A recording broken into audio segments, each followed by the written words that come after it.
festival toimub meil esmakordselt ja miks me seda teeme, on see, et seenenäitus ise traditsiooniline ja juba 57. korda toimub ja mõtlesime, et kuna see on niivõrd populaarne ja seente korjamine muutub inimeste seas üha populaarsemaks, siis avaks seenenäituse väga suurelt ja teeme seenefestivali ja põhjus on selles, et seened on igal pool meie ümber, et seened ei ole ainult toit, seened on ka näiteks materjal, seened on meie sees, seened on ravimid, seentest saab teha paberit ja see valdkond seentest on väga lai ja seda me tahtsime kõik inimestele tutvustada. Sellist tunnust universaalset, mille abil teha vahet mürgisel ja söödaval seenel ei ole olemas.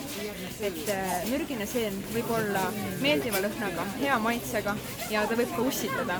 Et iga seen tuleb ära tunda, kõik tema tunnused kindlalt ükshaaval. Et kahjuks ei saa niimoodi öelda ühtegi tunnust.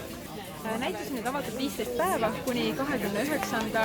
septembrini, et kõik jõuavad tulla ja lisaks ma kutsuksin inimesi üles, kui te lähete metsa ja korjate seeni ja leiate mõne seene, mida te ei tea, aga te tahaksite õppida, siis tulge kindlasti Loodusmuuseumisse, võtke oma seen kaasa ja siin kogu aeg on kohapeal olemas spetsialist, kes siis aitab selle seene ära määrata ja ütleb teile, kas te võite seda süüa või mitte.